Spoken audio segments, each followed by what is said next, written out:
তখন কিন্তু আমি পড়ুম না। তো আগের থেকে বলে দিলাম যে আমার এখানে যারা যারা বাজে কমেন্ট করবেন অটোমেটিক আপনাদের পেজ হারাই ফেলবেন বা আইডিয়া হারাই ফেলবেন। শুধু শুধু শুধু শুধু ওই নিজেদের ক্ষতি নিজেরা করেন না। আচ্ছা, কথা কি শোনা যাইতেছে না? একটু জানান তো আমারে। তো যারা খারাপ কমেন্ট করবেন নিজ দায়িত্বে ডিলিট করে ফেলেন, ঠিক আছে?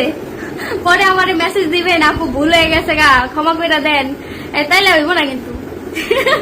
এরকম কিন্তু অনেকের সাথে হয়েছে, আমার SMS দিয়ে আবার বলছে আপু ডিলিট করেন, কিন্তু আমি ডিলিট করি নাই, আমি করবো না, ঠিক আছে?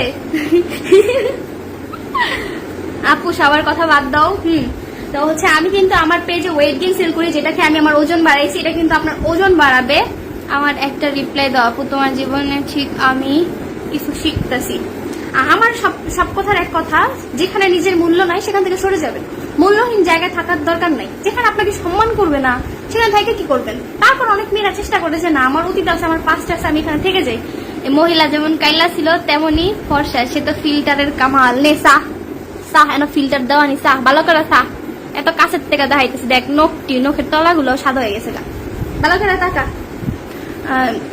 হ্যাঁ আমি মানি আমি কালো ছিলাম, কিন্তু আমি এই যে কলেজ লাইফ এত কালো ছিলাম না, ঠিক আছে? আমি কখনো ক্রিম ইউজ করি নাই, মানে আগে 2023 সাল যখন ছিল তখন থেকে আমি কোনো ক্রিম ইউজ করতাম না। হ্যাঁ, কারো বাসায়ও ক্রিম ইউজ করি নাই।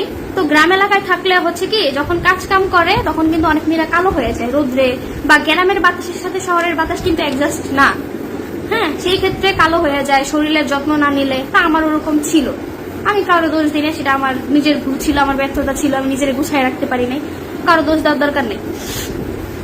তা আমি বলবো যেসব আপুরা, হ্যাঁ অনেক আপুরাই বলে, আমি একটা ভিডিওতে দেখছি একটা আপু বলছে যে আমার স্বামীরা ডিভোর্স দিয়া যখন আসছি তখন বাবারা ভাইয়ারা কত আদর করছে, কত যত্ন করছে, আমার এখন ডিভোর্স দেওয়ার 5-6 মাস পরে, বছর খানিক পরে কেউ দেখতেও পারে না, ঠিক মতো খাওন দেয় না, এইসব কথা অনেক আপুরা বলে। তো সেই সব আপুদের উদ্দেশ্যে বলতেছে, আপু বাবার বাসায় বিয়ের আগে মেয়েরা রাজরানীর মতো থাকে, কারণ হচ্ছে বাবা মা তখন চিন্তায় থাকে যে মেয়েরে ভালো একটা পরিবেশে বিয়ে দিব, তারপরে মেয়ে সেপারেট হয়ে যাবে, স্বামীর সাথে ভালো থাকবে। হ্যাঁ, কিন্তু যখন মেয়েটা স্বামীর সাথে ডিভোর্স হয়ে যায় তখন কিন্তু মেয়ের নিজের একটা স্বাবলম্বী হওয়া দরকার পড়ে, নিজের একটা কিছু করার দরকার পড়ে। কারণ যদি মেয়ে কিছু না করে, মেয়ে যদি ইনকাম না করে, তাহলে তো বাবা মা ভালোবাসবে না, বাবা মা তো সেন্সন করবে। কারণ একটা মেয়ের কতদিন বাবা মা ঘরে রাখবে? আর যদি ছোট ভাই থাকে সে ভাইয়েরও তো দিয়ে দেওয়া দরকার পড়ে, তাই না?